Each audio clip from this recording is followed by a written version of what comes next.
And here we are, and we are live. Hello, everybody. Welcome back. It just been here like less than 2 hours ago. My name is Paladin, and I'm here with GMofReven. Hello, Reven. How are you doing today? I am doing great. Thank you so much for asking. How are you? How you been doing? You know, I feel like I'm doing great myself. It's just very busy, and to me, the 1 week seems like months. So it's like, man, like even though like I speak to someone like from 1 week to the other, it just feels like forever since I've talked to anybody or seen people in a while. So it's good to see you again. And good to have you here.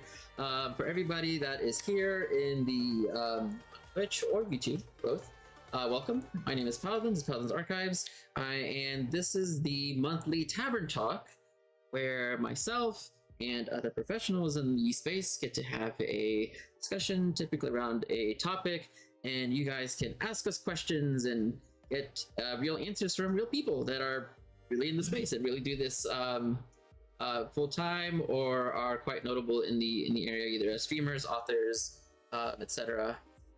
And the topic for this month is here. Let me make sure I got it correct. It is the rule nuances and limitations and liberties. And so basically, it's talking about how rules. How the nuances of rules can be very limiting or liberating depending on how you use them in senses. So it's a very broad, complex topic. It could be a lot for us to talk about. But I think, before getting into all of that, how about Reven, since you I wouldn't say you're brand new to the channel. Of course, you've been here before, back in the third marathon. Tell us about yourself and what kind of things you got going on over in your space. Everybody, my name is GMofReven. You can call me in. I am a role player, world builder, map maker, content creator, and meme person extraordinaire. Whenever I do games with other people, I tend to do memes. Just one big, huge meme. Memes are great. Right? Yeah, no, memes are great. Most Saturdays I'm with D&D Denial, just playing as an amazing barbarian by the name of Anemone, and her nickname is Annie. And that's part of an all-women cast called the Moonstone Matriarchy. And then right now we're just taking a bit of a break, but Tuesdays I usually run a game online. It's a live play called Strands of Fate, and that's been going good. We're just on a huge hiatus while I get my life in order. But in the meantime, I've been world building, heavy world building. Yeah. I love it. It sounds like an immense amount of fun. Yeah, and I'm excited to see whenever you do start streaming again with that group. And I said you're on hiatus. When do you guys start streaming back again? I anticipate October. I do have other projects before that. One of them is going to be running another game with the Heart system with a group of people, where the Heart, written by, I believe it's Howitt. Yeah, we're going to be doing that system again. And then I'm also, sometime between September and October, kind of playing around with the idea of doing a mini campaign with another group, Blades in the Dark. So those are the two main kind of games that I'm planning on running between now and October, for when Strands of Fate will obviously start back up again, and I will be in it with my players. There's some crazy stuff going on in Strands of Fate. I hear that. No, I definitely feel that. I mean, campaigns can get so crazy, but just it sounds like a lot of fun though. It sounds like you're definitely enjoying it a lot, and I'm definitely glad to hear that. I am. I mean, like, Strands of Fate is my baby, I guess, if you think of different campaigns. Kind of a baby just because it's like it's so big. Two of the players are playing characters who are potentially linked to the gods. We know that one of them is an avatar of a poison god that had died, so a dead god. Good. Oh goodness. I'm like, yay. Um, It sounds and amazing then already. thank you. And then because they had come, the way we set it up is their characters came from one world into another, full on isekai anime kind of situation, and one of them remembers his past life and everything that happened in his past life and all the souls tied to him in that past life. And now that particular character, I can't wait to set him up. I've been setting him up for the long con. I have plans. And then the other two, we're getting into their backstories, into their nitty gritty, and I'm excited because they're those two particular characters are going to be just full on action. I'm just planning. I have been planning for some time since last year, but now that we're getting into those other two characters' backstories, we're going to see some crazy monsters, and I'm here for it because they're going to be facing up one of my favorite monsters from Odyssey of the Dragon Lords, which is another fifth edition Ooh. supplement. Yeah. Ooh. Ooh, so Yeah. sounds like it's gonna be very interesting. Yeah, isekai characters. You got some Odyssey going on. Yeah, it sounds like it's Yeah. gonna be jam packed full of adventure. Very excited. I mean, you kind of have to have a jam pack considering that some of these characters are avatars of gods. Makes sense. You need like the epic level to be like really, really up there. Yeah, we actually for this particular kind of thing with strands, I've fudged around with the D&D character sheets and just gave them very specific skills and features for their character. So I think coming out from level 1, they were pretty much a level 3 character. Oh, wow. And then as they've leveled up, they're kind of on par or on course with a level 6, level 7 character, Oh, wow. despite still being level 5. Wow. Okay. So this is kind of a good segue because like a lot of this stuff is kind of the stuff that I wanted to talk about because that's Yeah. really interesting. Like adding all these extra mechanics and like choosing what to give them. And I guess I could just go right into the first thing, which is like, Sure. when would you consider adding a lot more onto a game, whether it's a character, the NPCs, the monsters, versus doing the opposite, which is taking away rules or deducting things from the game?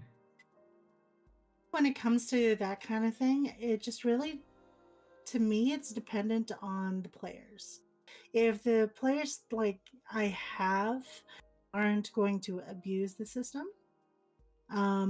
or the way with my generosity, I guess, as a dungeon master, then I will let them get away with a lot more stuff. And these particular players, they are just amazing role players, and they've been just focusing on their role play rather than the combat. Yeah. Which, to my detriment, we have reams of like lore and not enough reams of combat situations. And so I've had requests from my players, could we please A, have a beach day, and B, can we have more combat? Okay. Having combat on the beach. Well, let's just say you can have whatever you want. Yeah, of course. Yeah, and and I totally get the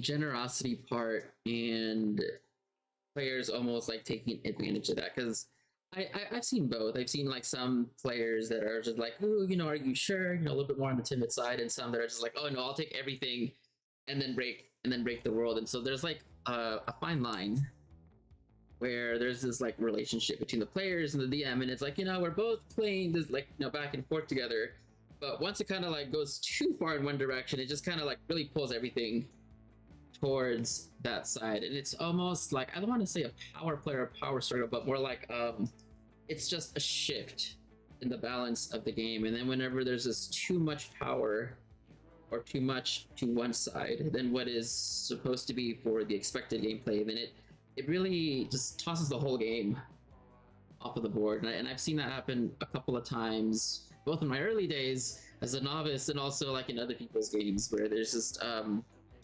huge power dynamic gap and shift. Yeah. So the way I've done it, and I'll send you a couple of character sheets just so that you kind of see them.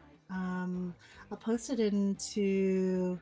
I'll just give it to you via direct message because I don't want everybody to see it. Sure. Yeah, sounds good.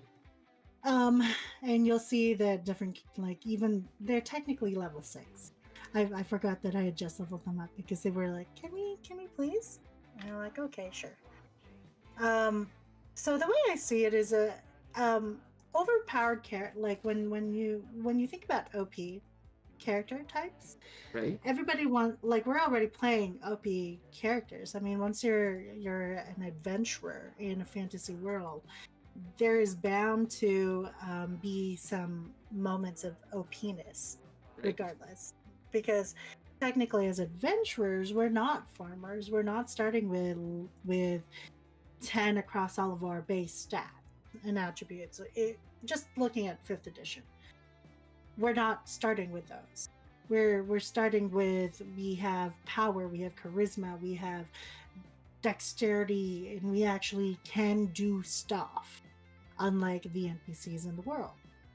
So for me personally, I like the idea that even if you are an overpowered character, there will be always someone much more powerful than you. Of course, yeah. There's always a bigger fish. That is Way very more. true. Yeah, like a way bigger fish. So I sent you those character sheets, just kind of to take a look at, and you can see that I don't run away from overpowered characters with access to spell lists, because I manipulate certain things within the game in different ways. Does that make me an evil DM? I've never never considered. I don't think so. I mean, well, I suppose it's like, so something that I do in almost all my games is I always start at level 1, and as they get to a certain benchmark, typically level 5, that's whenever I start adding variant rules. And depending on the party and depending on the experience of the players, whether they're like veterans or brand new, I might not add much or anything, or might add a lot. And so typically, if I start, I mean, I'm very attuned to like their patterns. If they're like I already know everything in the monster manual because they've been playing for a while, versus they're just like brand new, then I would pick and choose what it is that I'm going to add. But whenever I do start seeing them like steamrolling over things, then that's when I kind of ramp the difficulty up. Like, okay, like now I'll start giving the all the casters on the enemy side spell points. The players don't get that. And so and so it's all about like trying to even the field, so that way there is that fine point of challenge versus well, just challenge versus fun. And if something is too challenging, then anxiety will strike up. But if something is too easy, then boredom will go up. And so there's this like fine line of trying to find like that middle low channel so that the game can continue forward. But a lot of that it really varies widely per group. I've noticed with my particular group, this particular group in general, one of the things that I've noticed is that they're really into roleplay. So even if I broadcast that there's a monster coming up, they will do everything they can to avoid it. They'll avoid fighting I love it. a monster. And I was wondering about that. I'm like, why is it that you guys always avoid fighting my monsters, even if you don't know how intelligent they are? Even though I'm telegraphing like you're going into a dangerous area, and I'm asking, are you sure about that? And you decide, okay, I'm gonna go forth anyway. But then when I ask you, are you sure about that? They run. They run the other way. Oh, I'm like, why do you run? Why do you panic? And part of that is because, like, I might not have a trap there, but my players are like, she's got a trap there. I'm like, well, now I do. I like how they expect the worst. I'm like, okay, now I do. I wasn't planning on one, but okay, now you do, and now you're gonna have to make a con save. I'm like, okay, well, I guess maybe it's because I'm playing into their expectations of me as a DM, but a little part of it is like, well, you know, they're exploring the world, which is great, but they're also running away from big bad evil guys that I've got right around the corner with very low intelligence that they can actually, you know, combat. And Yeah. so I'm waiting for the moment where I can be like, okay, what do they want to play? And one of the players is like, I want to fight a dragon, like a real dragon. I'm like, you sure about that? But let's see where you go.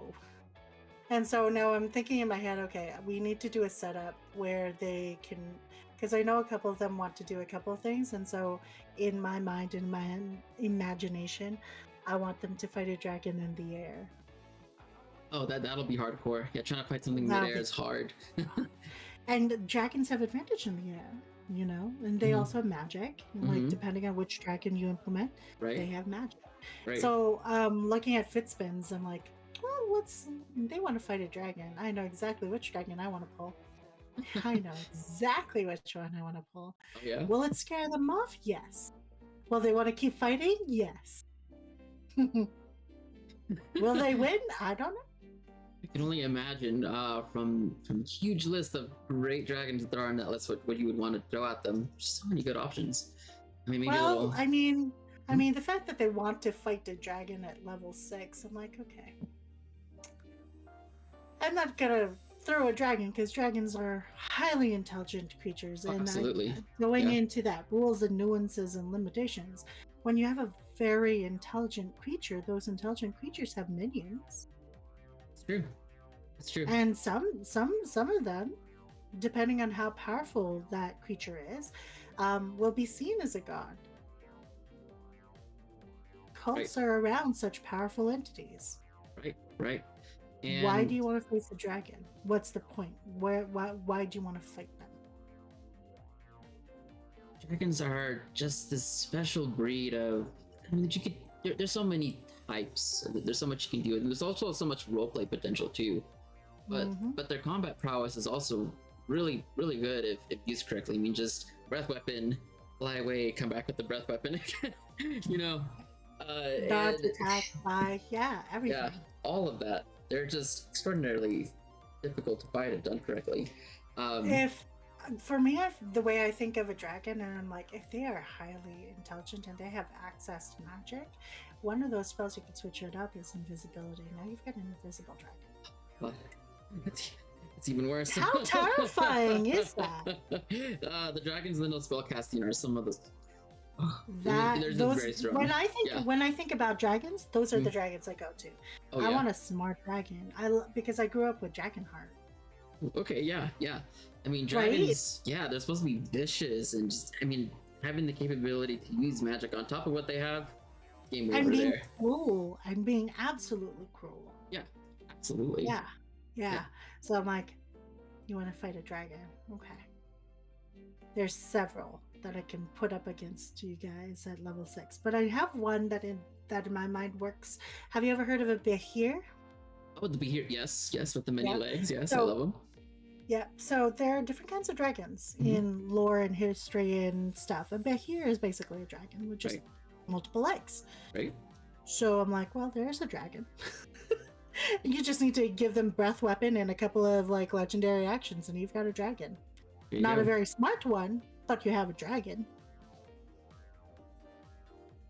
I think I've used to be here once or twice. There's CR15 electric, I believe, more or less. So somewhere. I mean, they're strong. They're beefy boys.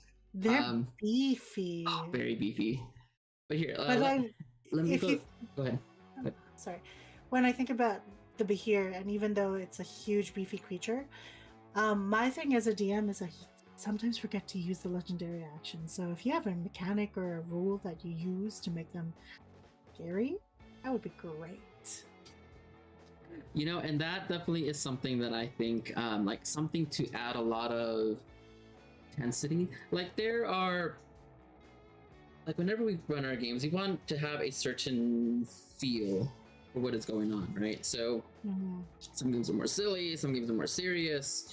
And so anything that is a mechanic that's just going to enhance the feeling of your game, not necessarily for like more damage unless that's what it's for.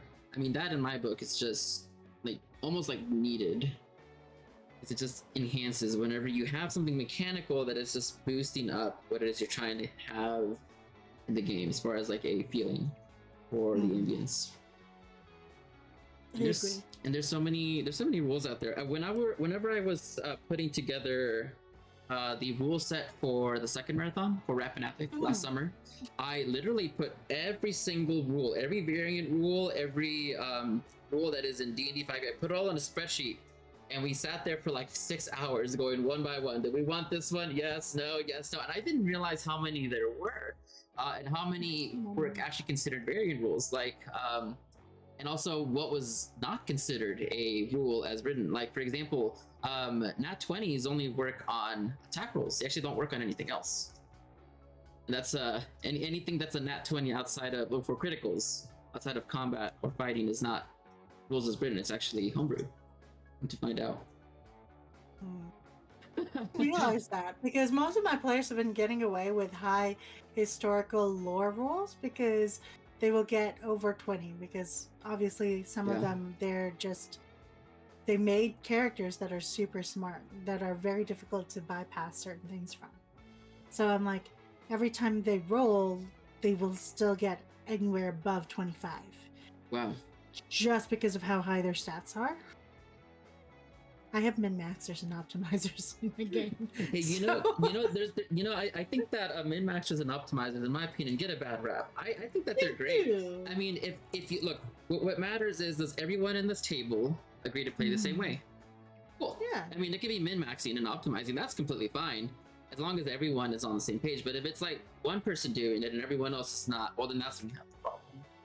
And so, like, that's the raps that people are like, oh, they're min-maxing. It's like, well, there's not anything wrong with that, as long as the game is supposed to be that way. And clearly your game is meant to be epic, so I would expect a lot of min-maxing and buffing. So that's just the sounds of what we want for like your kind of campaign, and that sounds exceptionally great. And this is an example of min-maxing done well. Well, I mean, considering that even though they're level 6, just level 6 characters, nothing too crazy, nothing too earth shattering. The fact that they've done certain min-maxing to a certain point in level and degree, I'm like, interesting, because I didn't realize you wanted that kind of character. Okay, how can I have fun with this? Okay, so I can't just throw just a random creature at you. I actually have to think about what monster I'm throwing your way, because not every monster is going to work for this group. So, I mean, the fact that I gave them a dragon, but it wasn't coming and reading across as a dragon, it was reading as a beast with a human face and like elongated things, and it looked like a dragon, but it had a human face. Oh my goodness. That's terrifying. Yeah, think about it. It wasn't really that smart. They had like a shadow drake stats kind of parsed out and balanced to fit the level that the players were on. 3 of them were going up against it, while the other 2 were playing with magic to solve a riddle or a puzzle. When you do stuff like that, that makes certain combat situations and certain moments so much more fun and interesting. And it split the party. Oh, really? Oh. Yeah. One thing I find is I don't mind splitting the party. It's a lot more work for me as a game master, but if you are in it with them, it's like, what's going to happen next? You guys are apart now. This is true. I mean, the more isolated they are, the more vulnerable they are. So, and I agree. Like, if they're okay with splitting the party, I'm like, hey, go for it. It just makes it easier for me, I guess, to one of them off. Maybe. Yep. Maybe. One by one.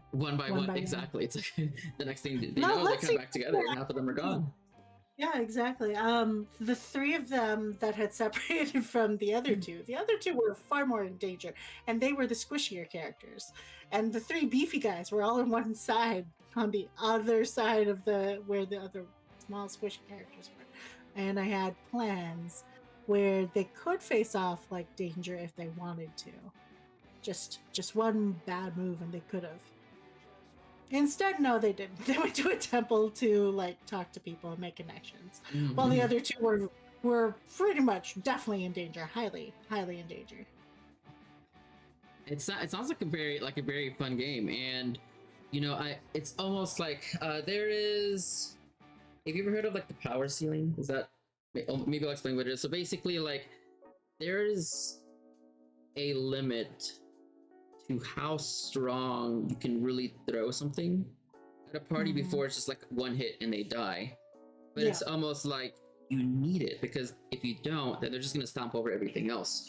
So so there is this limit where like at the lower the level a party is and the stronger they are, of course you gotta throw stronger creatures at them.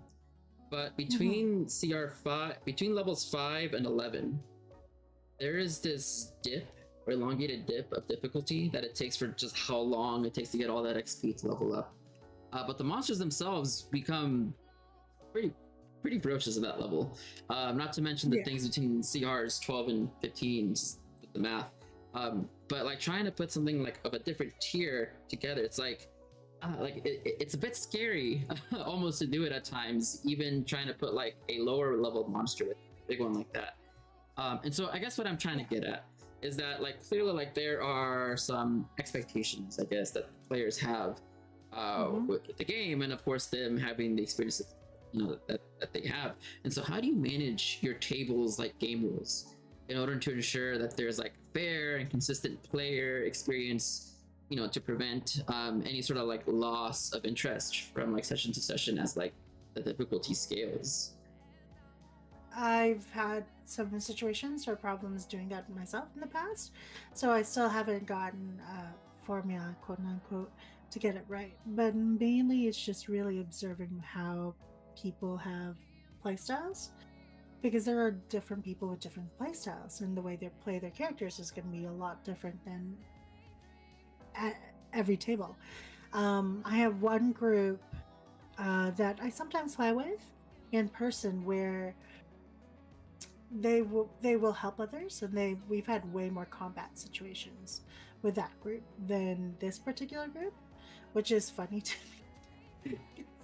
Because I'm like, it's so interesting to how different groups operate. It's true. Yeah. Because they didn't have as much of like the bonding that one group has over the other. This group is fighting their way to a bond, if that makes sense. So I usually look at certain situations based on character level and HP. If the total group of I look at the total HP of a group. Even if you have a wizard with like 7 HP, but you've got 2 other beefy guys with HP over a certain amount, you still have enough hit points there that you can allocate where one person could easily still make it out from an encounter and make it out alive. I like how we're figuring that like only one person must survive. The rest. Well, in my head, I'm like, that's what makes an encounter scary, because if you're an adventurer in a fantasy realm, for me, in terms of rules, in terms of nuances, if you have a group where you've got 2 fighters who are warriors, and then you've got 1 mage who's very proficient in magic, and 1 cleric, and you've got a rogue, you've got a full party. Yes. And that full party between all of them is easily an equal to a CR challenge rating monster that has 100 hit points and multiple actions. So if I look at it base level wise, when it comes to running combat, I look at a group and their total firepower, and like, these guys have 5 actions. I have to create a monster that has equal to or a little bit more of an edge to give this group enough of a fight that we can finish it within half an hour to 45 minutes. Not an hour, half an hour and 45 minutes. Yes, yeah, I totally understand that. And whenever it comes down to like action economy, it's like you have 1 monster, of course, like 1 CR 5 monsters still able to fight like a level 5, level 5 party of 4, right?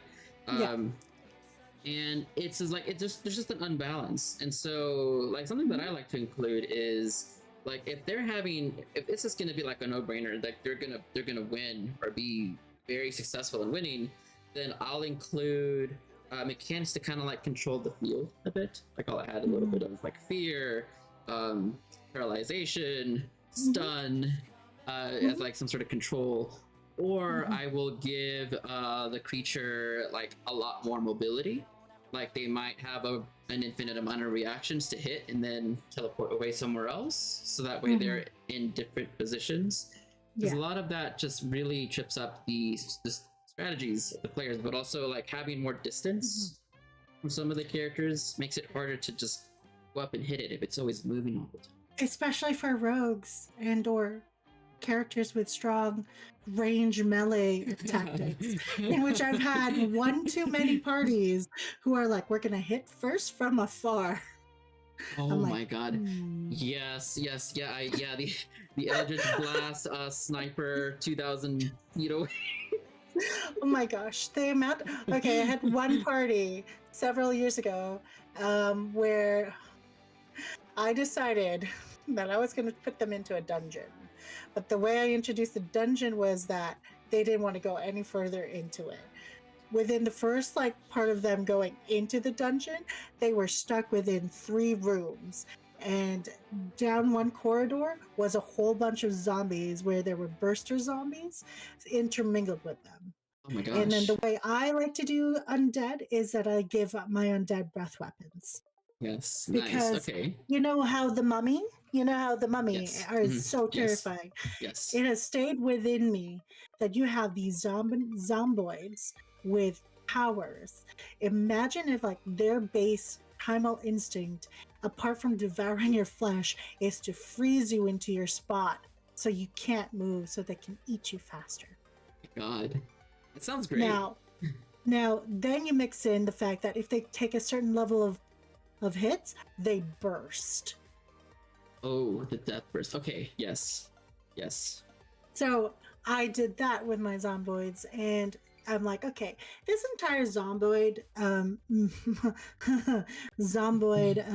group, this horde of creepy monsters, they're gonna have, in terms of the way I mentally do my rules, I do it on the fly. I don't do it like I write it out and I do it. I do it based on the situation.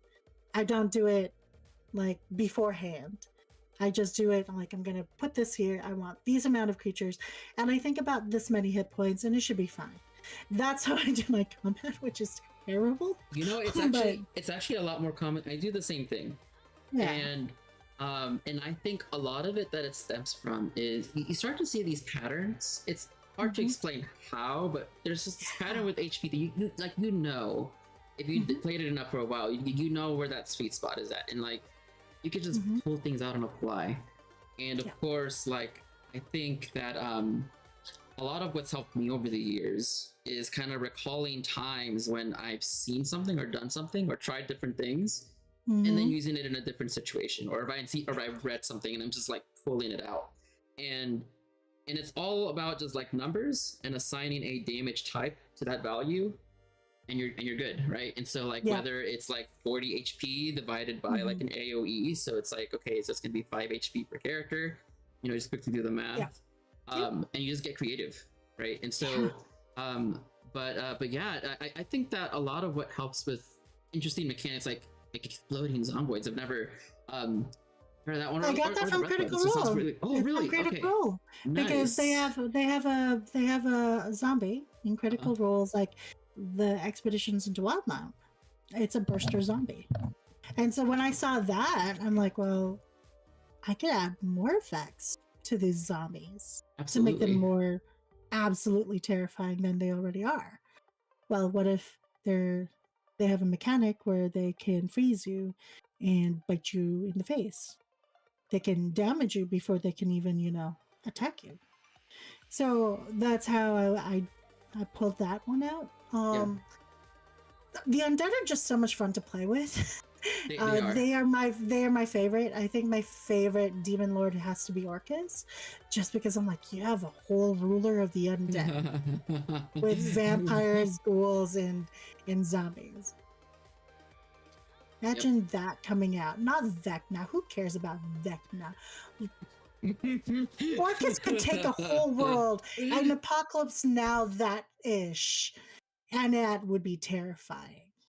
Yeah, I Rapinathric on Mondays has Orcus in it. You see the red horns coming up. It's a great game. Nice. But interestingly enough, I like to read a lot of books that base Mm. around a certain creature type. And so Mhm, I mhm. probably shouldn't. I probably should give you all of these really delicious ideas. So I got one book here, in particular. Here it is, and You definitely have a way better like setup for your books. Mine right now is very small and paltry in comparison. There's only 2 shelves. Oh, okay.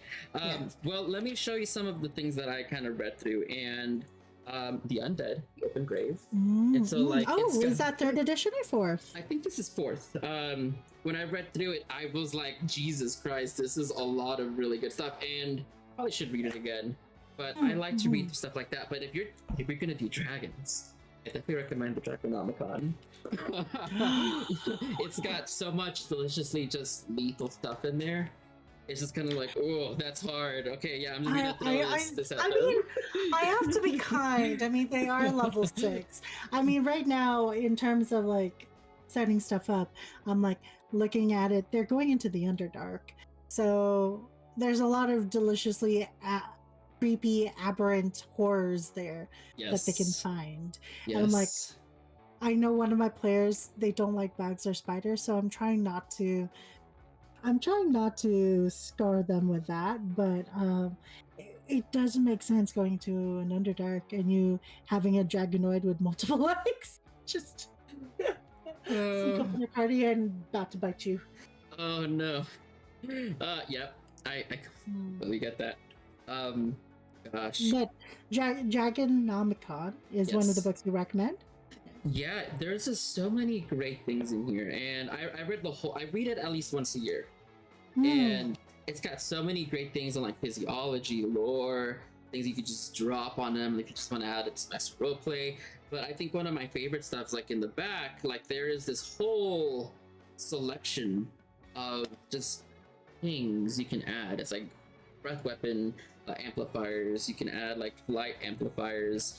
There's different types of dragons, like undead zombie dragons, and so many things that you wouldn't think like that's a dragon. It's like it's a dragon. There's like dragons mixed with everything in here, and it's great. I pulled out for the first marathon. I made an ancient blue Dracolich. That had spellcasting from this book, and I gave it all the amplifiers, so that way it had multiple breath weapons and had increases to its flight. And it was just a phenomenal fight, and the party still won, but it was a great fight. And so definitely recommend it if you want something that's going to be really good for a dragon resource. And then this one I think is pretty good. Anything in 4E, I know that a lot of people don't like it, because the games tend to last, from what I heard, a bit too long. But everything that I've seen from 4E has made phenomenal resources for just like rules to like include stuff that I would never would have thought of without like, oh, that's cool, this is interesting, and just pulling it out of my head randomly. I think every iteration of D&D, basically a research that I've done, because when you get into the hobby, you start researching all the kinds of stuff. Yeah. I really enjoyed some of the monsters that have come out within all of the editions, because you can take that monster and craft it to this specific edition that you're playing, or you can use that monster for the looks of it and then give it completely different like utilities. And some of those utilities or moves or actions and damage you can find in those previous editions and slip it in, and it's terrifying. Like a simple slime. Yeah. Right. If we look at like the cube of doom. Cube of doom. This gelatinous cube of doom, which is like it's just a slime. It's a huge box, but it's a slime. Come on. Yeah. It's a slime. It's an acid gelatin. You just need to find a creature who likes acid gelatin to eat and consume. It's true. But then you add those like extra rules from those past editions, and then suddenly that gelatinous cube is far more toxic and terrifying. It is so true. I used to play Pathfinder First Edition lightly. This is gonna sound weird. So I played a level 0 campaign for 3 years. For the entire time, they were level 0. So they were playing their character's backstory from level 0 to level 1. And we're like, we need something that's very complicated and nuanced to build up slowly. So we're like, okay, let's play Pathfinder. And I mean, I learned a lot. But if I was to take any of those things and put into my game now, it's like, yeah, like I think maybe some of us have heard the story of like, you know, if you're gonna put a lich in, just put in rules from 3.5 that the lich follows for spellcasting. Then you have like a lich casting multiple spells and all this crazy stuff, and it just really changes the balance immensely. And if I have to tell you, secret, hopefully my players aren't watching, I'm using they might be watching. I'm using 2.5 rules in Rapinathic. In fact, the monsters are not rolling a d20; they're rolling d23s and d30s for their attack rolls. Nice. So it's it makes it all delicious to go up against. What I like to do is I like to pre-roll. Which probably doesn't help, but it helps me in terms of planning. Is that if I want to make an image or impact on my players, I will pre-roll a lot of my stat attacks, to be honest. And I don't know if that's a rule anywhere in the books, but part of the reason for that is because all of my players throughout all of my campaigns, they will hit hard, and then I will get 1 or 2 hits in. But my 1 or 2 hits in are stupid. They're just stupid. I would fail on my rules, but let me just do 2 or 3 hits, and half of the party is down. And I'll have one person that I'm near death or have downed once. In person, in my in-person game, they were just facing against. The encounter did not call for as many gloom beasts or gloomstalkers, which is again another creature from Exandria. So that kind of tells you what kind of campaign we're playing. Did not have that many gloomstalkers in the book encounter, but I'm like, let's up the ante. There's 4 of them. Oh my god! And you are level 3. Gloomstalker Rangers are just, oh man, I had one before, and I mean they can be very strong. Of course, but then you put them out into the light and they're like, oh no, I'm vulnerable. So, yeah, right? Yeah. Oh man, but like having creatures like that, it's like, well, I know that this encounter only calls for 2. I'm gonna just double it. Right. Double the ante. Because they can handle it. They can handle it. Yeah. I downed the Paladin twice. And I nearly got the wizard. Oh my god. At level 3. And there was only 3 of them to begin with. Oh my god. This is great. I love it so much. And I mean, like, the way that they survived was A, for ingenuity, B, really great rolls, and C, the fact that I'm like, okay, well, there are ways for you to interact with this, where if you're going to try to distract this creature away from your friend so your friend can get up, or if you're doing XYZ so that you have this friend helping this ally so that they can get up, then I'm going to implement those to help the players, because obviously those allies are there for a reason. Right. But the fact that even with that help, they were in a really bad situation. I mean, those are the things that make certain rules fun. Yeah, that's true. And I like that whenever it comes to GMing, like, I'm definitely a huge fan of just dropping in rules when you need it and then taking them away as you need to. Like, depending on what the situation calls for, right? Like, is it what's a very memorable moment for you in some of your DM games where you've done that, where you were put into a situation where part of it was prepared and part of it was improvised? Okay. And it was the best freaking combat situation you've ever had to run. So, I'll bring this back to the ancient blue Dracolich fight that I did in Marathon 1. And it was Hallister was like, okay, I'm a CR 23, so I can turn into a CR 23 creature, true polymorph. And he did that. And at first it was just, one ancient blue Dracolich, and then there was some fighting, and I was like, ooh, that's a lot of HP. What about 2 ancient blue Dracoliches? And so I had brought in a second one, and they had no idea where that one came from. And it just turned into this massive fight between these 2 ancient blue Dracoliches between a party of 6. And they did the most wildest, craziest thing. And so the whole thing about that group was that they were all about unionizing the Undermountain, the power of us and we. And of course. And so they all held hands, and she polymorphed into Wiamat, also known as the metallic version of Tiamat.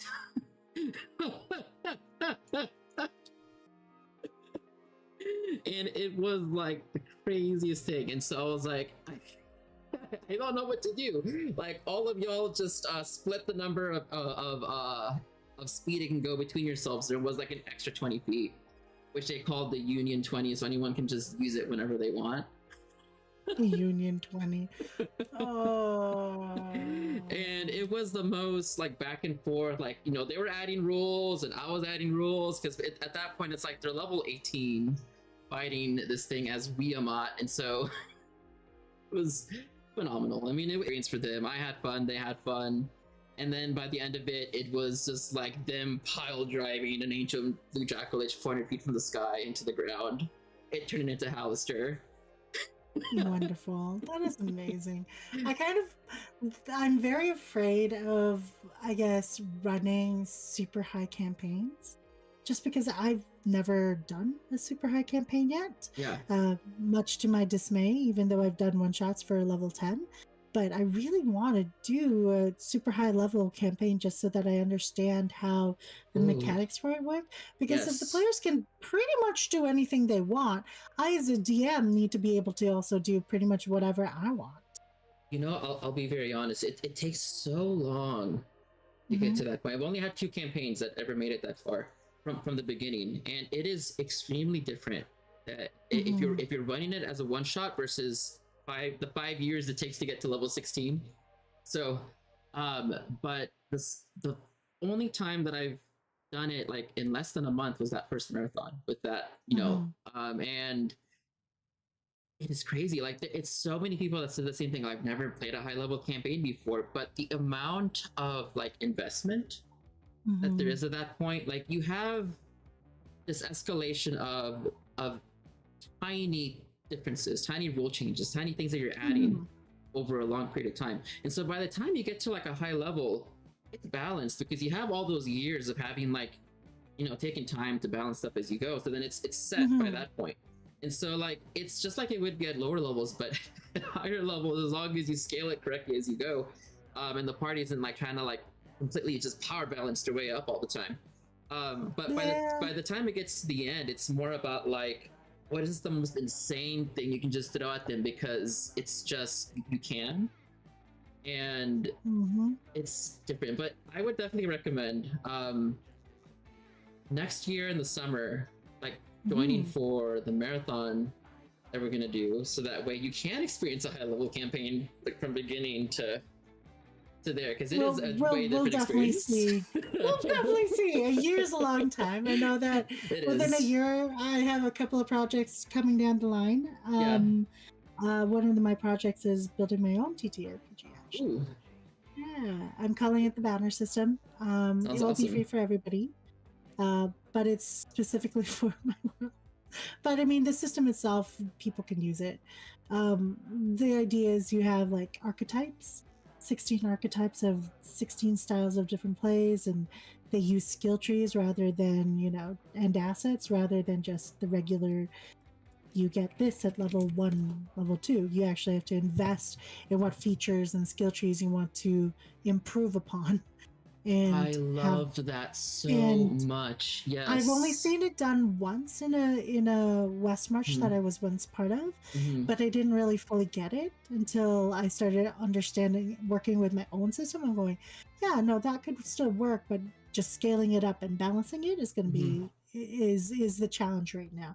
The first thing is like making it. I've been buying all the ingredients. I have yet to start chopping. I completely empathize with the skill tree and the like tiny things you can add that's in there, and I completely agree with it, like belonging in a West Marches too. And coincidentally, that's actually so Lion and I are both working on the West Marches mechanics. And whenever it comes to the West Marches, there's so many things that have to be kept in mind with so many people. And of course, one of the things is that you need a way to kind of keep it fresh, but also like keeping everyone's level around the same. And so it's almost like you have to add these extra little challenges or difficulties. And so skill trees is one of the things that I thought of, which I'm going to try to add.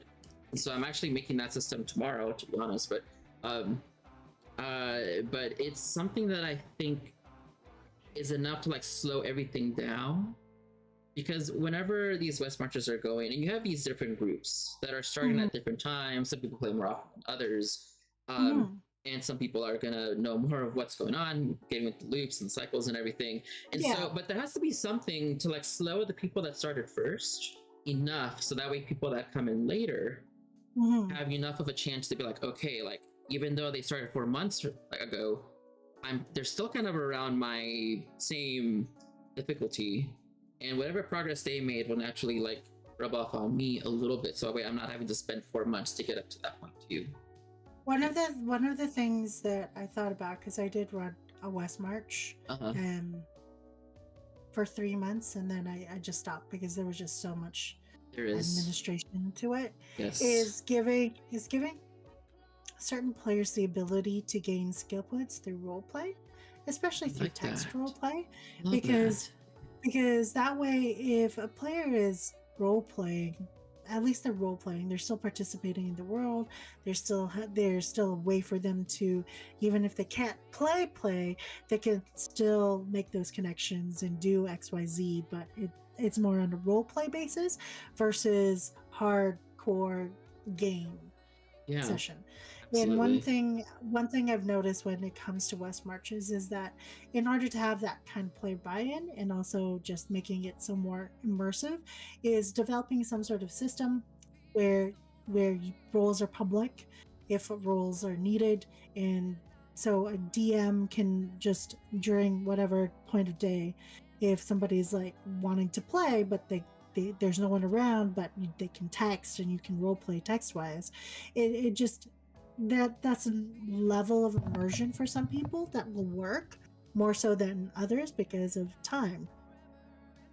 And then you'll have different people who will get involved with those kinds of role plays, and they'll make friends through that, because that's how you get the groups, is you need to have people be able to make friends with each other. Right. And the best way to do that is through roleplay, and then implementing a system or some sort of rule where if you roleplay for a certain amount of scenes or whatever to a point where you have to start going on an adventure, if you get to the point where you have to instigate an adventure, then you should get a skill point or some sort of experience point that you can go towards your character, so that when you do level up, you're not only playing, but you're also still participating passively through a text roleplay or some sort of roleplay situation. I like that. That's one way to reward players, and to kind of make sure that the players who can't really play all that often still have a way to participate without feeling like they have to participate. Yeah, I completely understand that, because it's like you don't want to get left behind. Oh. And it's like, well, I mean, there's people that have such unusual schedules, and that's the whole reason that I made the Archives Adventures, which is a database system of all the adventures that me and others have ran in the Archives. I put it together because a lot of the adventures, they're just sitting there collecting dust. And there's so many people that just have, like I used to work in the hospital, so I never had a regular schedule for every week, and there's a lot of people that are like that, or families that want to play but they can't because there's no consistency in their schedule.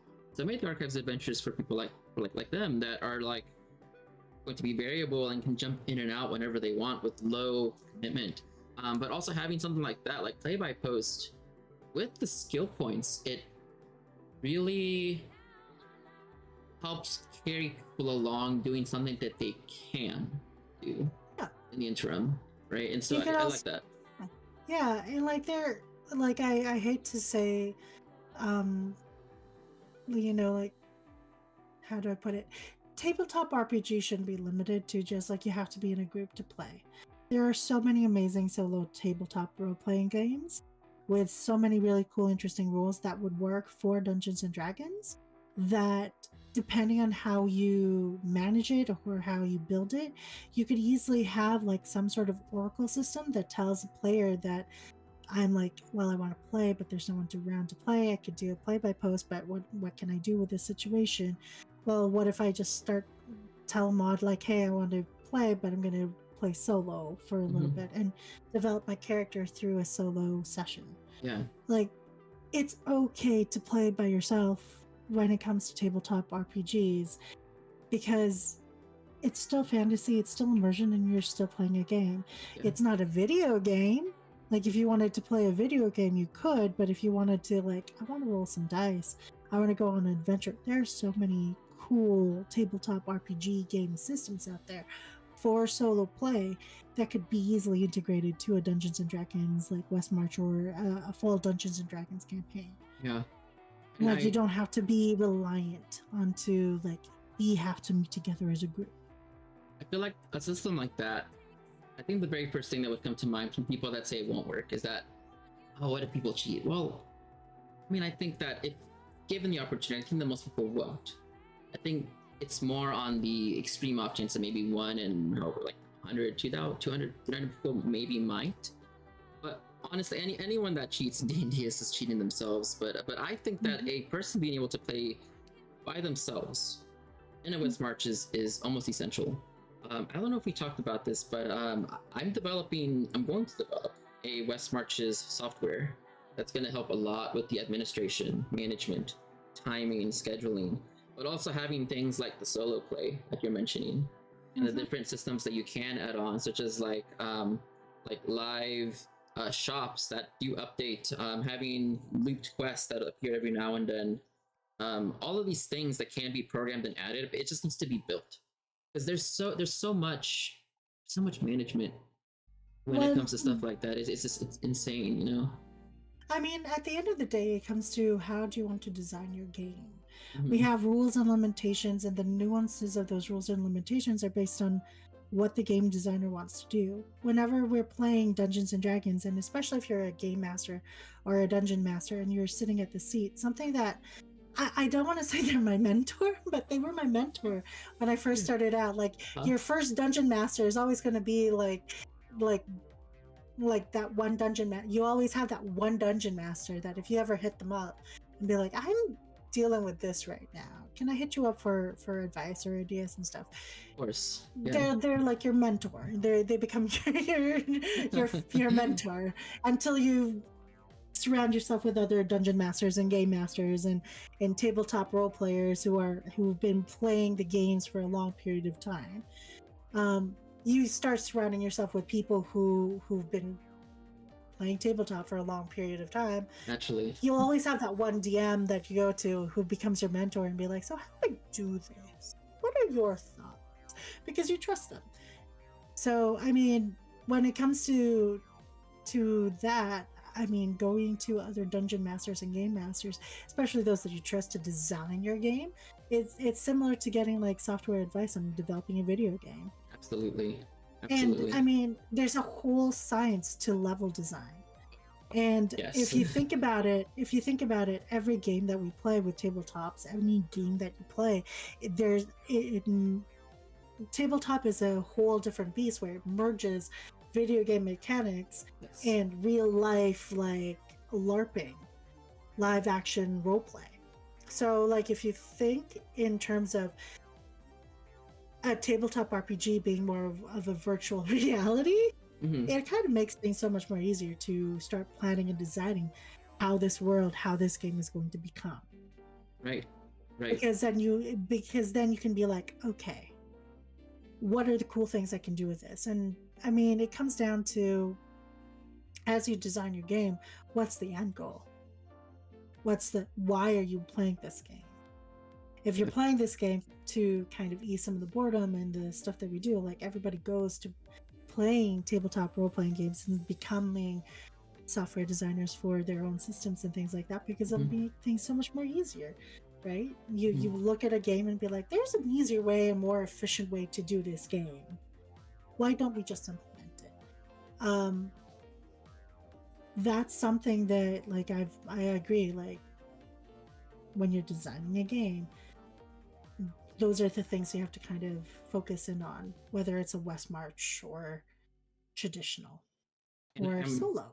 And I'm really glad that you're saying all these things, because it's almost like echo. Like I said the exact same thing this morning for the Game Master Academy. Like it all depends on the vision of what you're trying to make, and trying to say, and whatever you craft, it's got to go towards that vision. Whether the level design, the story, the monsters, the scribe, music, the color, all of that just comes together to make the game. And you're not doing it alone. Yeah, sorry, exactly. No, you're right. Yeah, you're not doing it alone either. Like the players are also taking a part of this. So it's like this completely other side of the table. Also, hi Solid and Dr. Squigs, that like you have no control over, and like you're trying to develop things around them and trying to like tune into how they're responding so that you can respond back. And it's this micro like second decisions almost sometimes whenever there's like really intense stuff going, like fast pace. But yes, whenever it comes to designing a game, a level, a whole system, there's like it's not that there's any one big decision, it's more like there's 1,000 small decisions to make. And any person, it's kind of like, okay, well, like how does it look? How is it framed? What about when I put it like this? What about when I add these numbers? And it's all those micro decisions that really come down to formulate the end result that someone that maybe isn't as experienced probably like won't know, but the person that does have all the experience with like learning level design or game design can leverage it to really amplify the smallest things to make big differences and outputs in the game. And so I do recommend people, go to YouTube and look up game design, look up level design. You'll be surprised. There's so much good stuff that's applicable for D&D, even if it's for video games. So much great stuff. And then another thing is, like, if you are more of a storyteller type dungeon master, where it's like, I don't need to understand level design, I have a story point. Well, the other aspect or flip side of designing a game is designing the narration for that game. Because the narration of whatever you're building and designing, that is going to be the key. That's the blueprint. Right. For whatever you're designing. So narration is important. You can split a game into arcs. There are videos about looking at a Dungeons and Dragons or any sort of tabletop RPG campaign and splitting it into story arcs, which is something that if you've ever studied English in school, even like on a base level in middle school and high school, you get that information on storytelling, is that there's the 3-part arc that Shakespeare has used time and time again, or the 2-part arc if you're playing like a if you have more of a modern play. Like there's all these like really cool nuances from English and drama class that you can include and incorporate into your game to make the design of the game feel a lot more organic as well. Going back to how you're designing your software, one way to have it feel like you have a dungeon master on hand when you're playing solo is having an oracle of like, can I do XYZ thing? I did this, and then the oracle's like, this DC is this. It's like, why is my DC 15? Why? Why? Why is this door harder than it needs to be? Tell me what is this door made out of? Oh, there's a lock pad on. Is there a lock pad on? What's on this door? Like having stuff like that, that's part of the storytelling. And you don't need a dungeon master to tell you like, hey, in this game we're designing things. Doors are usually 5. You can open them. It's easy enough. You don't need that much strength level. You can just go into a room. You're good. But I've designed these doors where even the most basic, simple 5 door, you may need to do a check for them because they might be trapped. because you're in a Of course. dungeon, Right. and Yeah. then because they might be trapped, just because you can go through that door doesn't mean you should go through that door, but you might want to try to going through that door. And there's like a big red button right beside the door. So I mean, it's up to you. Oh man, there's nothing like messing with the party's head than just putting one trapped door, or them knowing there's one trap door, and they're just opening door by door, and it's like, and there's never been a trap door. Yep, and it's a game design, and that is game design. That is leveling your games, because I mean, when we think about games and things like that, it's really just about yes and. Yeah. It's the game designer interacting with players who are interacting with their world and going, hey, I'm gonna hit my dice, which is basically hitting X on a controller or B on a controller, and seeing what's gonna happen. Yeah. And we'll see what happens and what the outcome ends up being, and how people in the moment interpret that and go with it, and it can just go a million directions from there. Yeah. So if you are building that software, just keep that in mind. Random oracles where they have to face a door that is supposed to be a level 5, but there's a big red shiny button right there, where they might have to make a DC check of some sort of intelligence or survival or something, or they could potentially run into a trap. And if that trap happens and it instigates in front of that super easy door, there's a drop about 50 feet into the ground. Good job. Well, I definitely now know you're fighting fall damage. Yes, absolutely. Yes. Now you're fighting fall damage. Well, I definitely will, give you a copy whenever it comes around to play testing, just to be like, hey, what do you think about this? And then I'll remember, oh yes, the Oracle thing. I'll have to put that in there. Yeah. Oracles are fun. I did a whole thing where I just didn't want to play in a group, and I did oracles for my own game of Dungeons and Dragons. I made a level 3 character, gave them a companion using the companion rules from D&D 5e. Didn't like those rules, so I changed it up, made my own rules for the companions, as you do, and then you just went on an adventure, and they were saved by a unicorn. I love it so much. And I've seen your streams where you're creating your solo adventures, and I'm listening to it in the background. It sounds like you're having an immense amount of fun by yourself. And I've played once or twice by myself too, and it is definitely very different than playing with a group. And I think that a lot of people have heard about it but never gotten a chance to actually do it. And I think it requires the right mindset going into it about what it is the fun is, or what the goal is, right? And so whenever I did do a solo adventure, I'm like, I'm doing this just because I want to pass the time, and I just want to create this really fun game, but also I need a bit of randomness, because if I'm both the executing the actions and also judging them, there's a bit of conflict of interest almost at times. There's like some self-biases, so I need to have some sort of system to be the random number generator, random thing, to kind of go up against, because it's hard to be the storyteller or be the DM and the player without this third deal. Third deal. So a really cool system for that, because I've played different systems, is Ironsworn by Sean Tompkin. I highly recommend that, because there's some really cool ways that he uses 2d10s to formulate challenge dice. And there are systems that use challenge dice, like Blades in the Dark uses some form of challenge dice. There's a couple of other little games here and there that use some sort of challenge mechanic. Fate uses like a full chart where you roll a d100, and on that chart, that's the percentage of passing a certain, skill level and thing like that. Right. Personally, I don't like the chart. I just don't like charts. Just give me a number and then let me roll.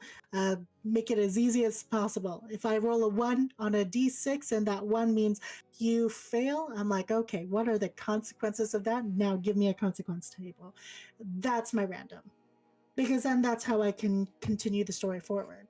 Um, Whenever you're playing solo, I don't know how you play solo personally, but for me, when I play solo, I don't go in with anything in mind. I'm just, I'm gonna follow the story wherever it may lead, and let's see what happens next. Let's just fudge around and find out. And it has led me through some very interesting solo adventure stories. One example is I played solo one time with a character named Orlaith. I built her. She was going to just explore a portion of my world that I had personally never developed, and that's how I learned how to develop my worlds. Is like, I need to play in these worlds. I have to play my world. I have to play my world in order to see what's there, so that when my players go there, I already know what's in that part of that world, and I know exactly what is there. And I created a whole section of the world where long, long ago, the dwarves and the trolls and other giant folk had a huge, massive war, and that had left major dwarven kingdoms and ruins all scattered across this one entire region. And random trolls are wandering the place. Sounds intense. Now you know who won. Now you know who won and who retreated. Man, the last time that I did I played with myself was, I'll show the picture. It was actually last year on Valentine's Day. Nice. On a stream, only because no one showed up. And so right. it was supposed to be a Twitch interactive thing. So it's like, it's me and the chat.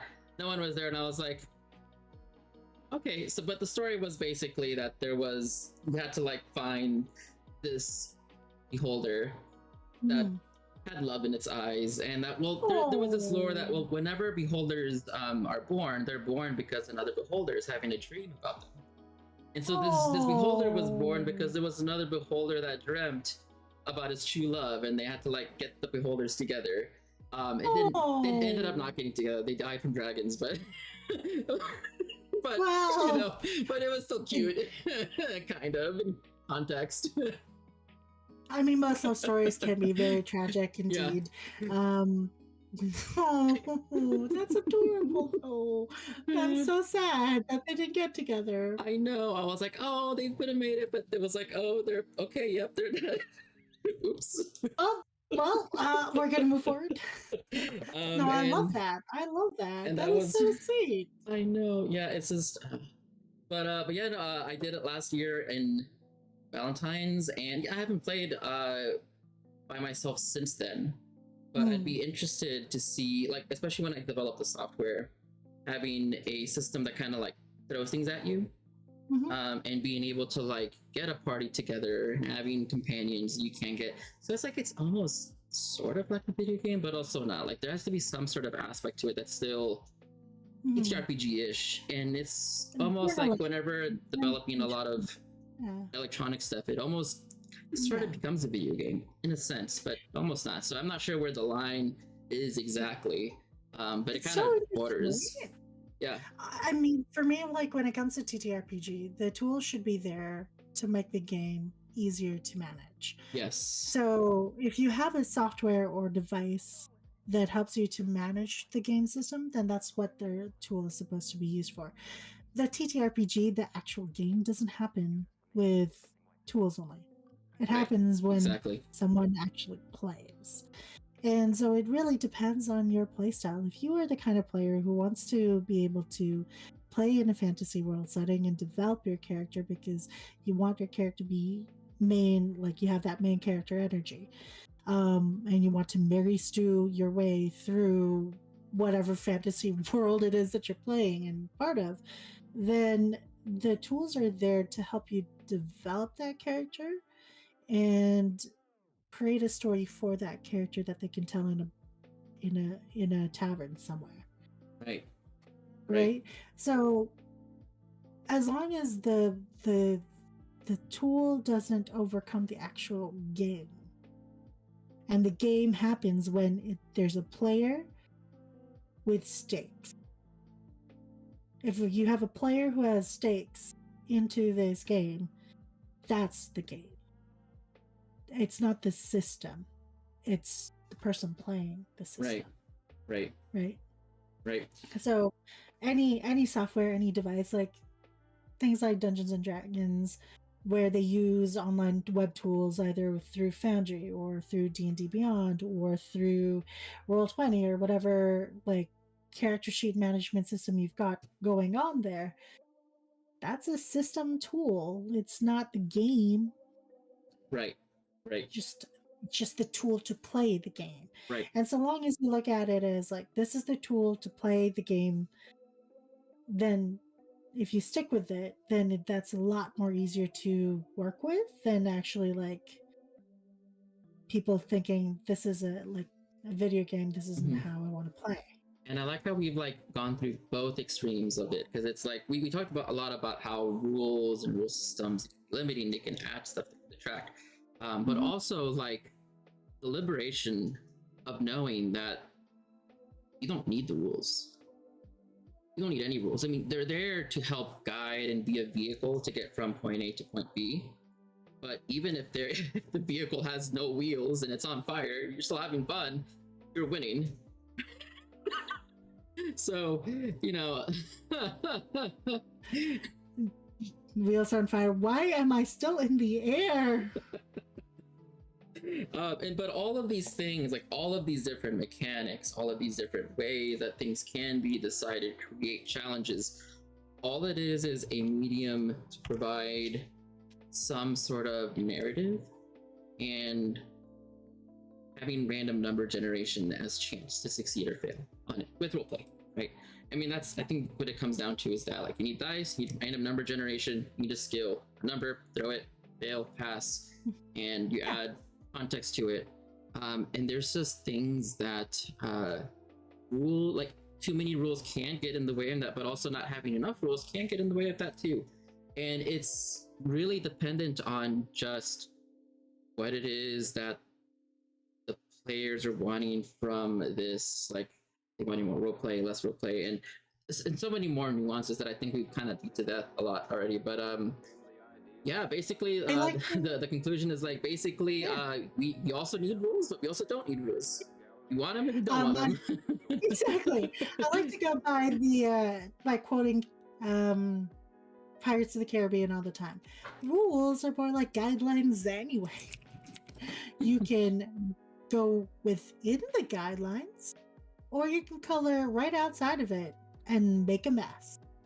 And sometimes fine.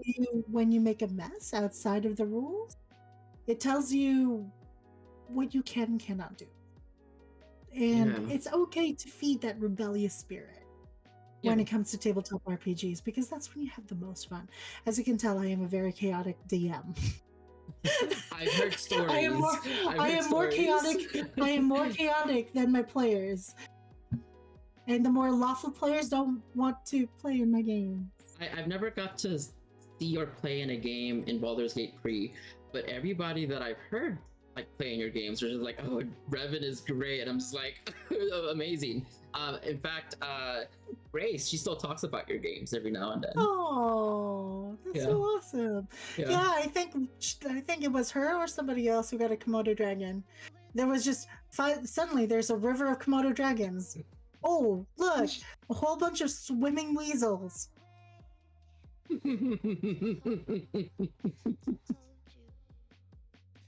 That game is great. That was a wild one. That was wild. Great adventure.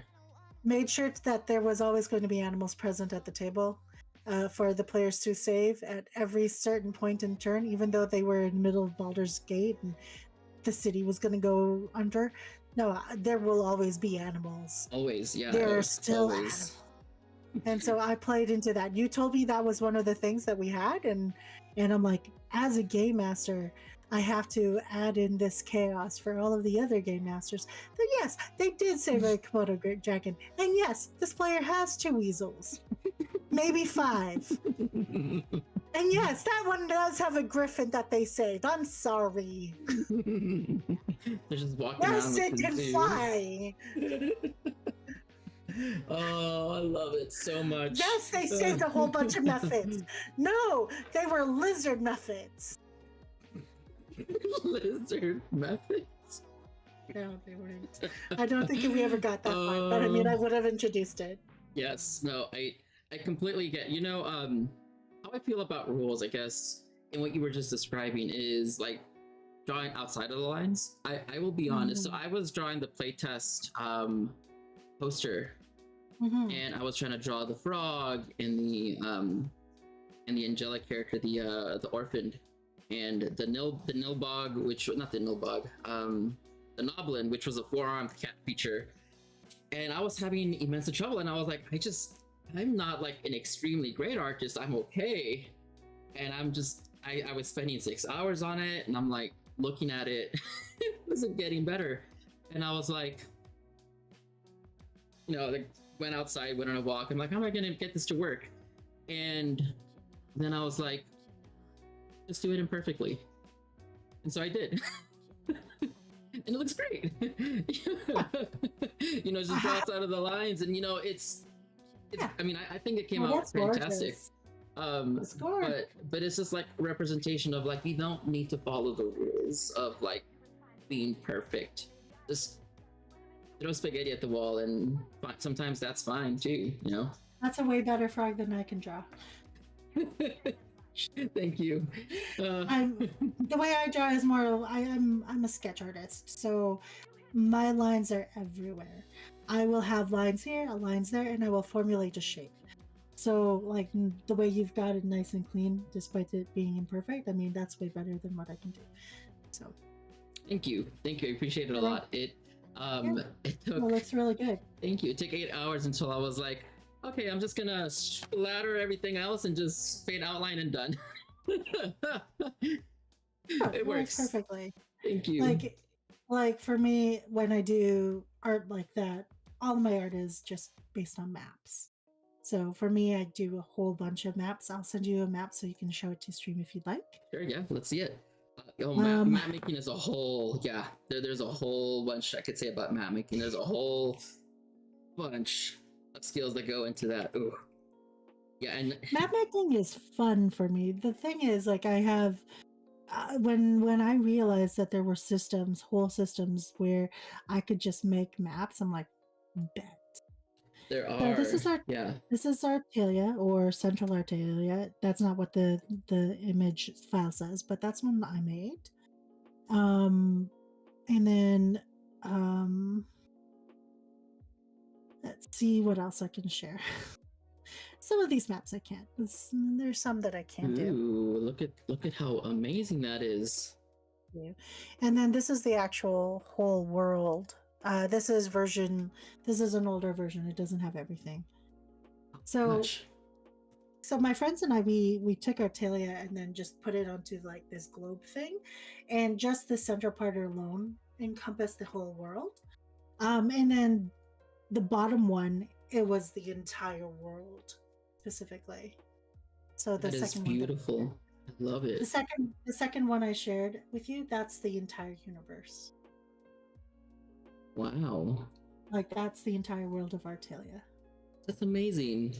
I like how much, I like how all the little details, like if I can zoom in and there's like, right there, there's tiny little details. Oh, I love that a lot. I like the tiny details. I can tell that a person put an immense amount of work into it. Whenever I can like zoom in, you can see that there's this tiny little outcrop that like it could have been round. No, but someone, you decided to do. Nope, I'm gonna have a little dip there, and I see it right between the lands of sand and Oldness Tech. There's this little dip. I love it, and it's like, yes, I like it. I'm like, I want an Amazon in Artalia, and it's gonna come from Oldest Cran. It's gonna come from this huge lake, the Verdanta Ocean up in the north, where GMofReven sits.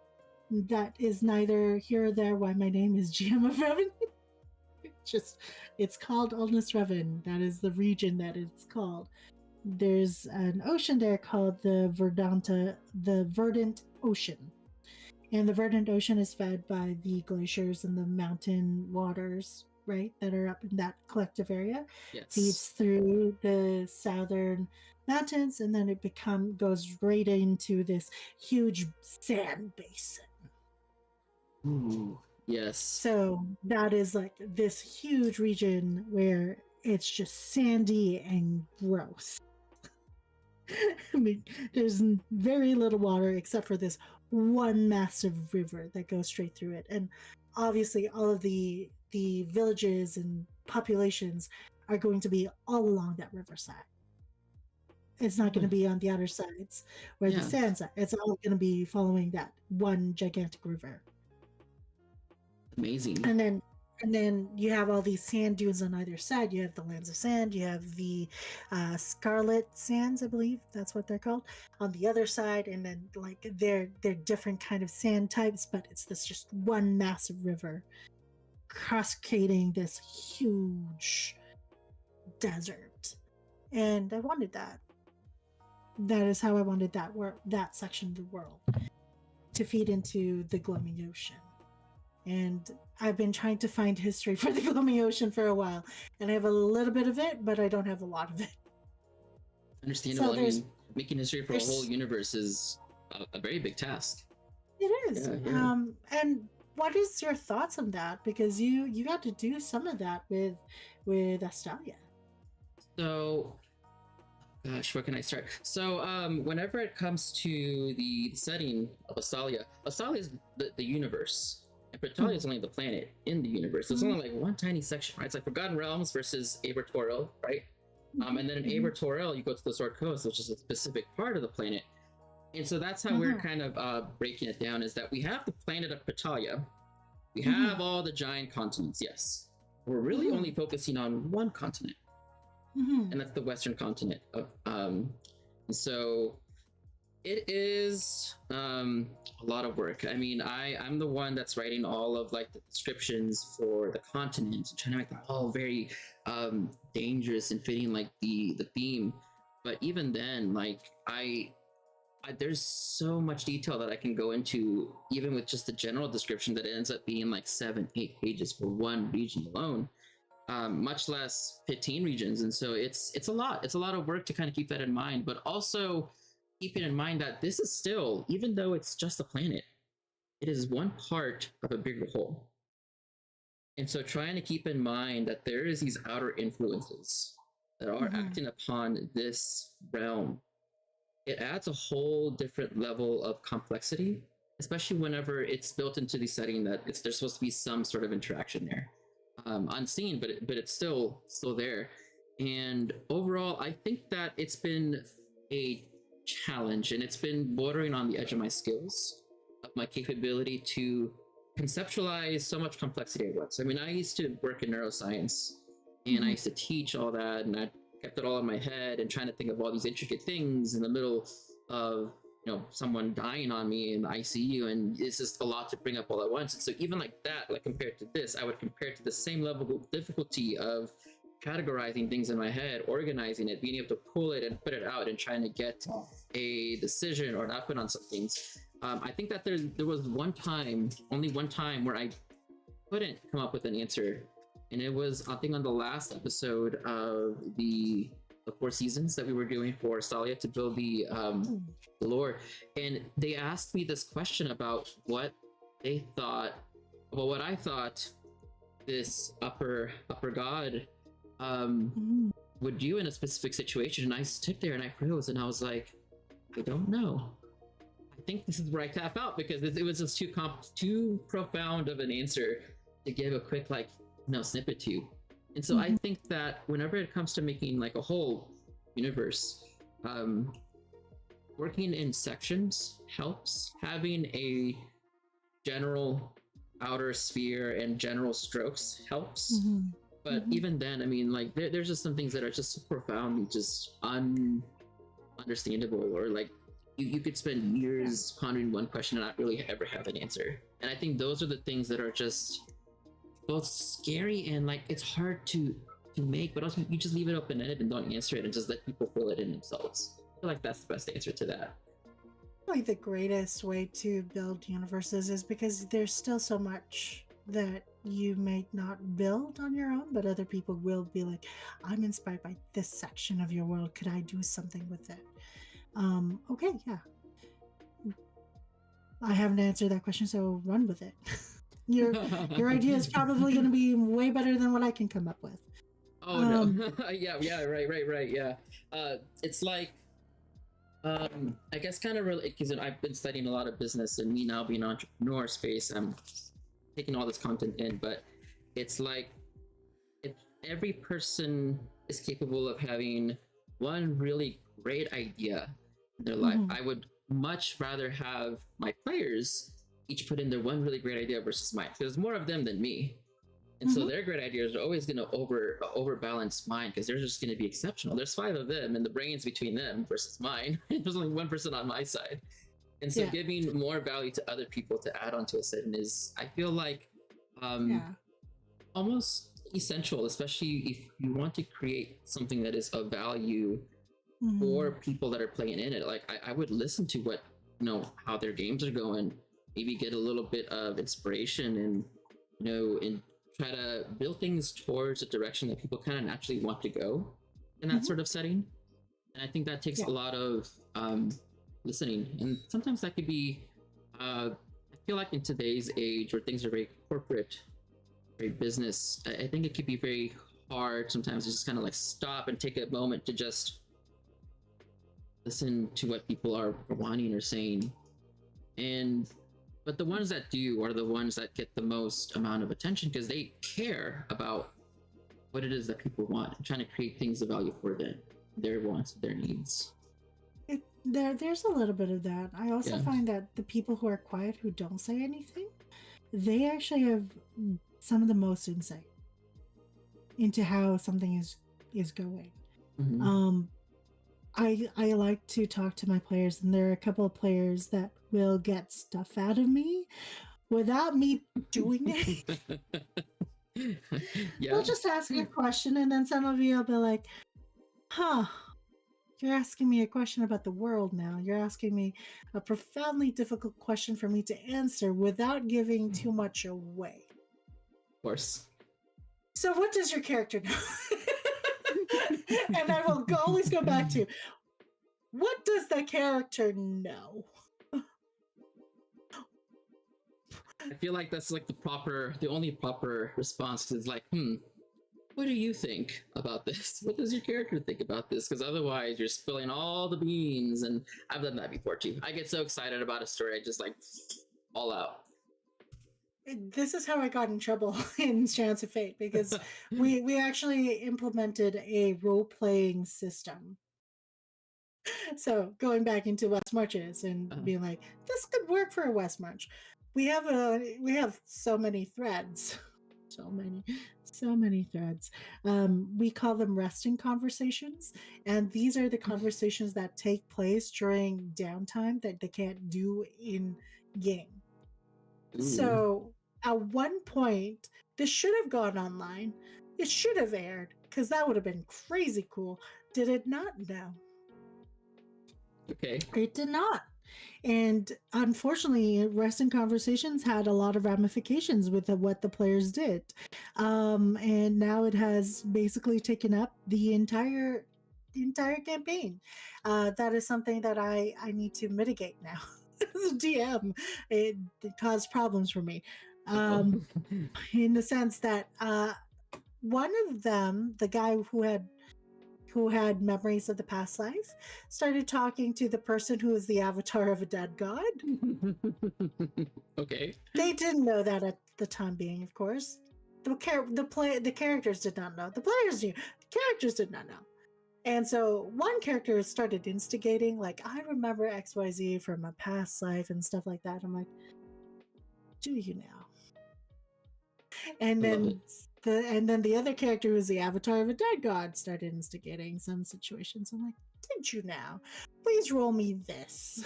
And then DM comes in, please roll me this. Does your character actually know that? Because if you surpass it, then you do. If you don't surpass it, this is going to be a whole lot of pain for you. Oh, And that was just text chatting. That was just me reading what they were saying. I'm like, divine intervention has to go here. And this is how that's going to affect the entire cosmology of Vartilia now. I love it. So It's funny how these small instances can cause such drastic results. Case in point, I have an entire system built around milk for Rap and Athic, just built off of a joke. don't you have one also made out of mayo? Yeah, I can also put mayo in there as well. But no, it was me and Grace, and I was just like, how funny would it be if we had a milk cult? How funny would it be if we started that this week? And then we did. And it just went from there. And now I have literally built an entire Python system with multiples of like hundreds of lines of code that's all automated to produce milk per hour per cow and you can spend it and everything, and you can cast it's all automated to do with polls. So Twitch can choose what milk magic they want to use, and it'll take the milk away and cast the effect.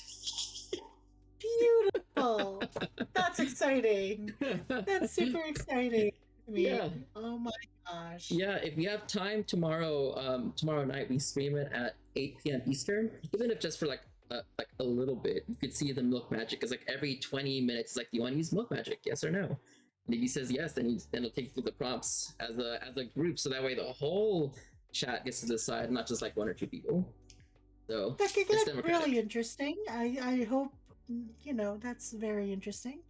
David, there was one time, the first time that the milk magic happened, the Twitch chat, as our 7th player, as I call him, did 31 necrotic damage to a baby polymorphed troll. It was intense.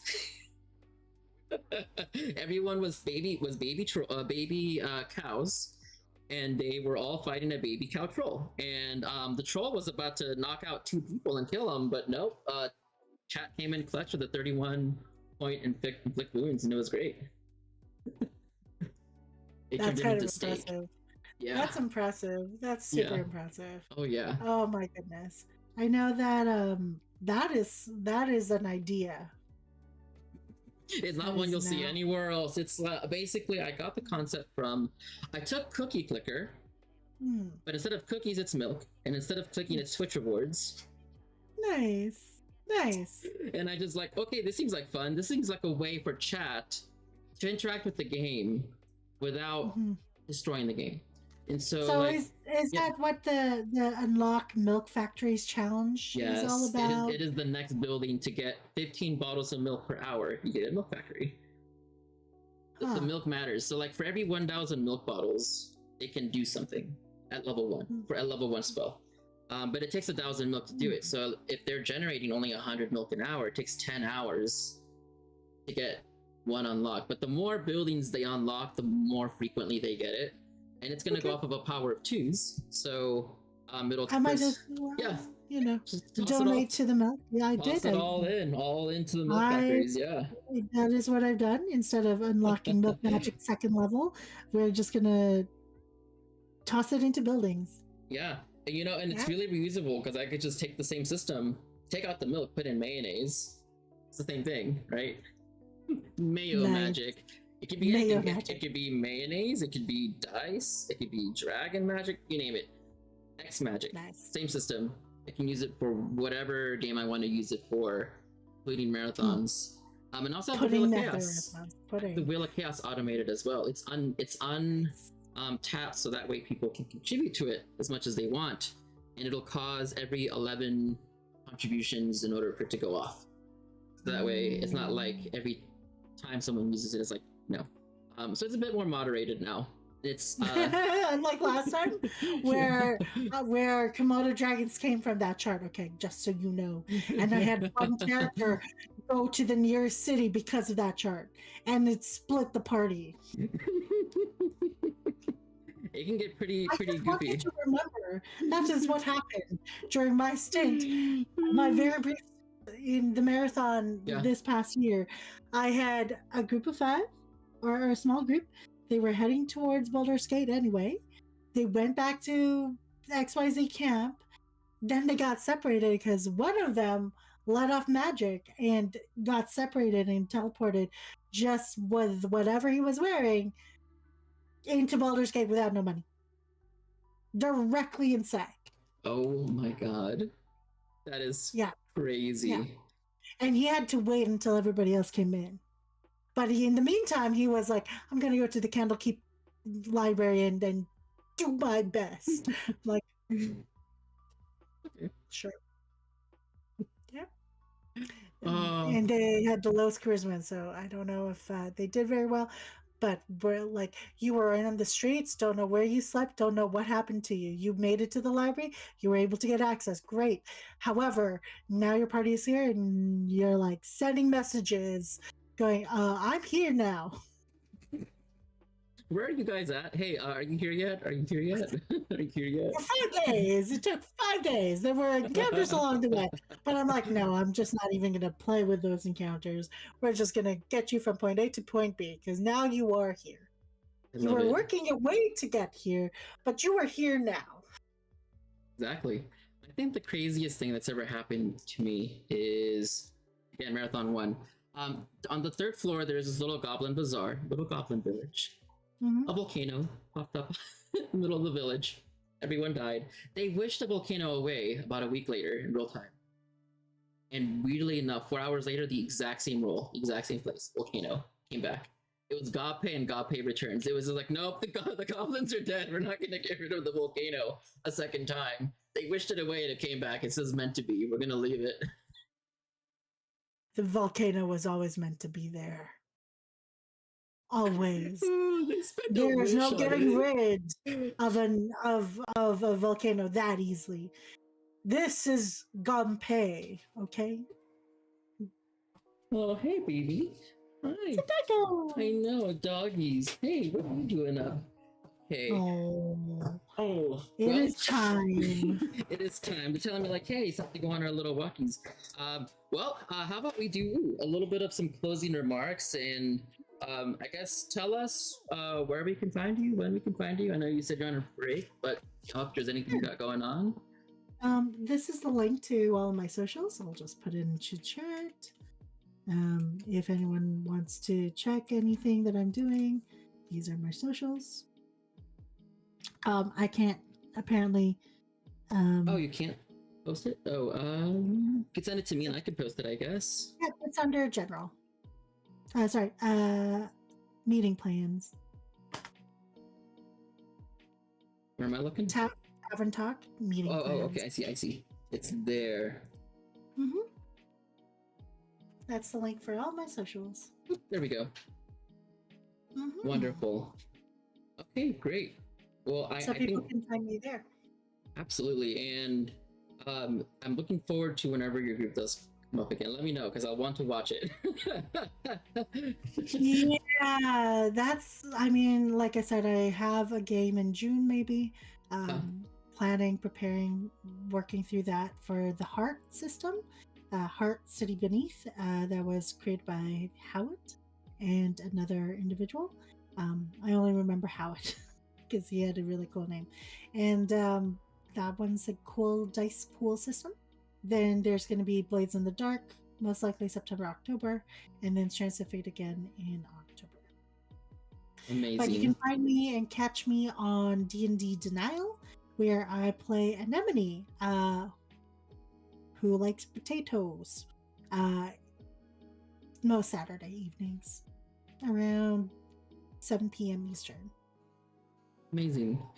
Well, I think that today's been honestly, a really good conversation. I've enjoyed this conversation a lot. I've always enjoyed D&D, like, discussions like this that are very in-depth, right?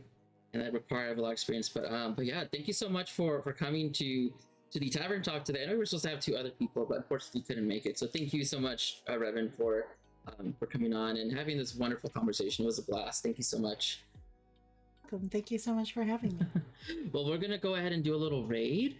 I see that Longest Dave is on. They're on episode 44 of Honor Among Thieves. Look like they're having a lot of fun. We'll go give them a good little hello. You guys have a wonderful rest of your day. We'll be back tomorrow for Rapinathic.